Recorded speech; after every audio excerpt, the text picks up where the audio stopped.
On today's motorcycle therapy update from Uruguay, Elle gets a big surprise from a sea lion.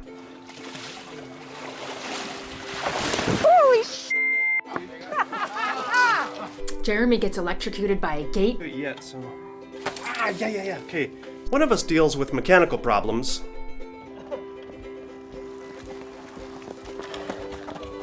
And we take a ride on a big truck over sand dunes. Hola. It's a good one. Stick around.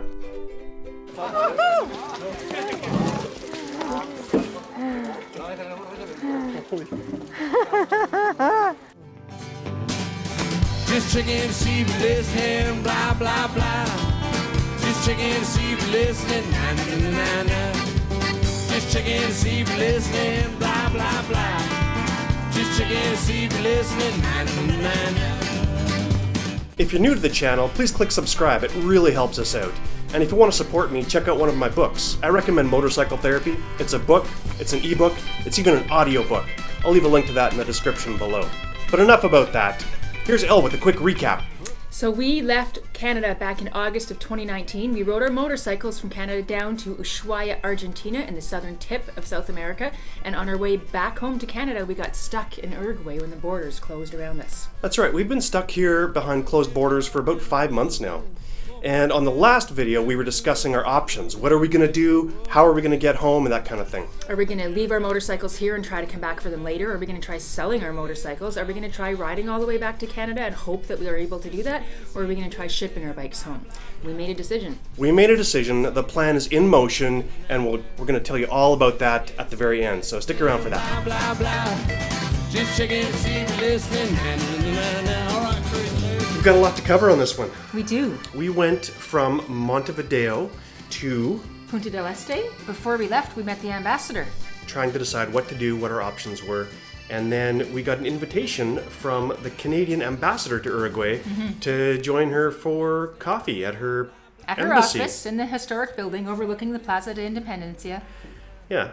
So we took some footage of ourselves a few days earlier outside of the embassy, and then just a few days later we found ourselves inside the embassy with the ambassador. And then we left and we went to Punta del Este. Windy, chilly beach, but beautiful beach. Walking along, seeing some wildlife. We met some friends. They're also stuck in the country like we are. Speaking of which, we've been going out to restaurants, but we've been doing so sparingly.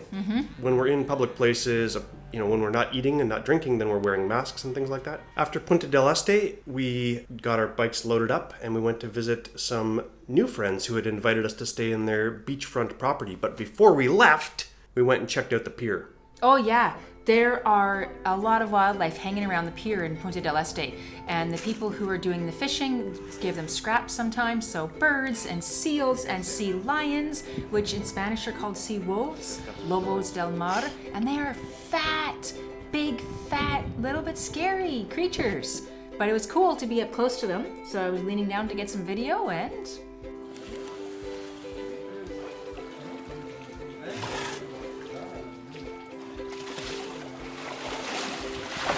Holy sh!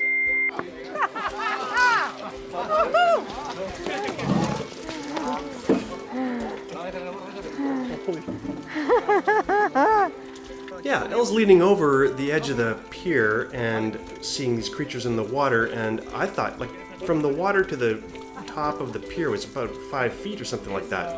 So I thought there's no way that these creatures can access that. And they look fat. They don't look muscular and strong. They look lazy fat guys. Apparently But they're really big and strong. They're much more athletic than we give them credit for.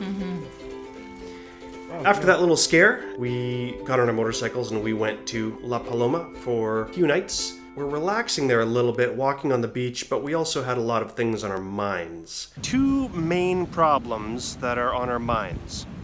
Problem number 1 is shipping our motorcycles home, and problem number 2 is getting ourselves home. Yeah.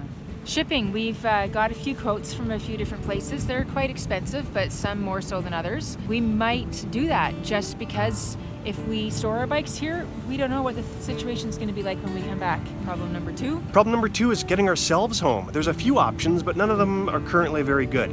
Normally, from Uruguay to get to Canada, we would go to Brazil first and then go to the States next and then to Canada. That's how the flights go. but right now the United States says if you've been to Brazil, you're not welcome here. So we can't transfer through Brazil and then the States, which leaves Europe as our only option. We can fly directly from Montevideo to Spain, and then we could link a bunch of flights and get back to Canada, but that is expensive. And currently there aren't very many flights going. That's even more expensive than shipping if we take that route. Yeah, so getting ourselves home becomes the problem. So I'm considering stowing away on a boat. Yeah, that's an option.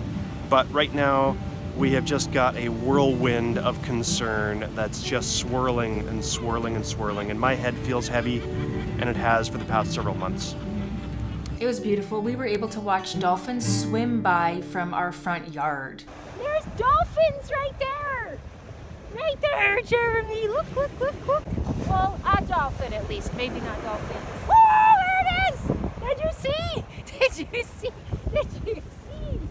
It was beautiful. Cold, chilly, but man, it was great to be there. Then we took a visit to Cabo Polonio. We went for a day trip, and that was fun. Yeah, Cabo Polonio is this cool little community right on the water, and it's got a famous lighthouse there and a lot of wildlife, sea lions especially. A whole colony, hundreds and hundreds and hundreds. And sometimes you can see whales there, and we didn't see any whales, but it's off season right now. So this place is really bustling in the summers.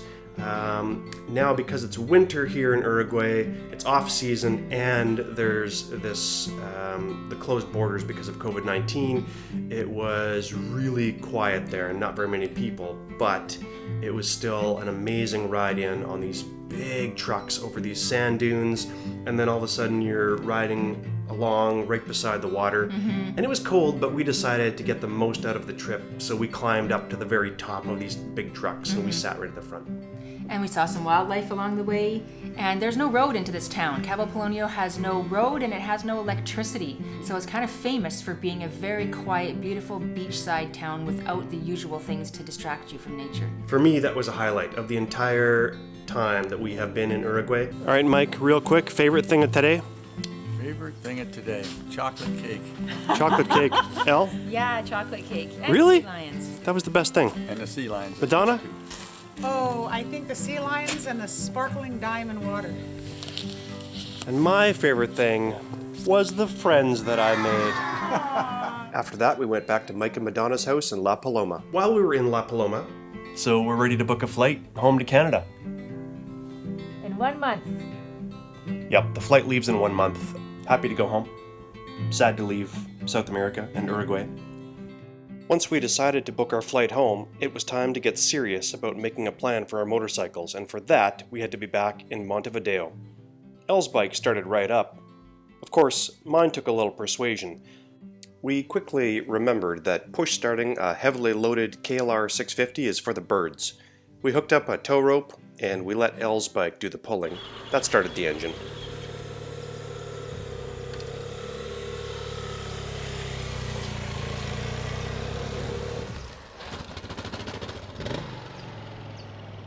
We have lots of footage of push-starting Jeremy's bike on this journey. We made it back to Montevideo fine, and we booked into an Airbnb. It had a great location, very helpful hosts. Unfortunately, they had a little problem with their gate. What are you doing, Jeremy? Well, I'm seeing if I can get out of this house without being electrocuted.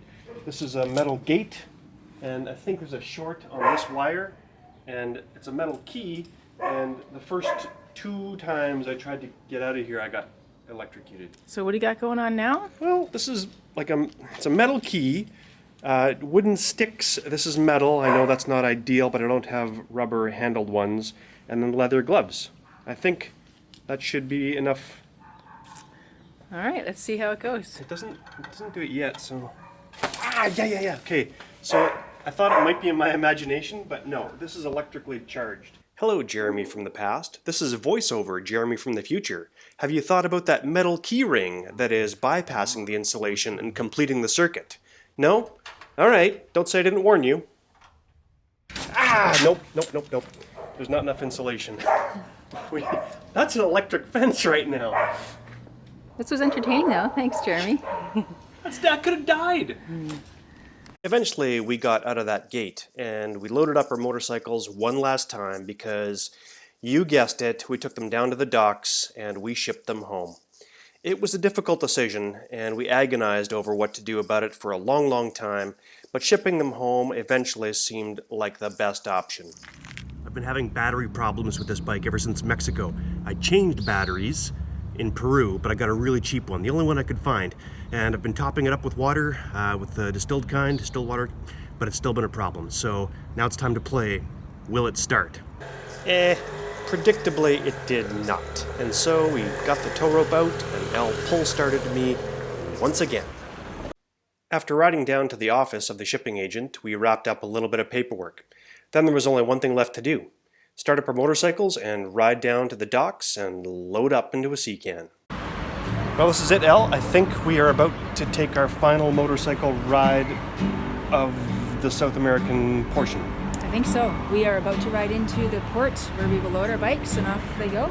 Yeah. Hopefully all goes well and we're back in Canada with our bikes reunited once again. Do you think my bike will start? No. It did start. Yeah, it started. It was only a short ride around the corner to the docks. We had to take our luggage off to disconnect the batteries. After that, there was nothing left to do except push the bikes into the sea can. With this shipping company, they don't use crates, so it was a really simple process. We just rolled the bikes in, workers secured everything with straps, then they picked the container up and gave it a good shake to make sure everything was secure. After that, we shut the doors, and because Elle was feeling a bit sad, I took her to a restaurant. I knew what would cheer her up. There's a big giant glob of melty chocolate in a hot steamy cup of milk. And there's more chocolate. And there's more chocolate. And there's more chocolate. And there's more chocolate. You're just gonna put it all in there. Yeah, more chocolate. And then in the meantime, because now we had a little more freedom without our motorcycles, we decided to splurge a little bit and get a really cool Airbnb at the top of... A palace. Elle is calling it a castle often. It's pretty much a castle. It's castle-like. What's it called? Palacio Salvo. That's right. And we found a great Airbnb. We spent 2 nights there in luxury. There's not enough time in this video for a complete tour, so here's just one quick highlight. That's where you poop. We decided to have some friends over and have some outdoor patio time with them. The same friends we've met with a few times throughout the course of our stay here. We know them and we know what they're doing. Yep. Kris and Ryan, they are Americans, and they are also stuck. They've got some travel plans, and they've got a travel channel too, so check that out. I'll link to that in the description below. So let me know in the comments below if these videos are interesting to you, if you want to see about our quarantine time in Canada, and if you want to watch more travel videos from us on the road. I'll leave links to everything in the description below, including my friend Brian Bailey, who's doing the music, and of course links to my books, Motorcycle Therapy, Through Dust and Darkness, and Motorcycle Messengers 1 and Motorcycle Messengers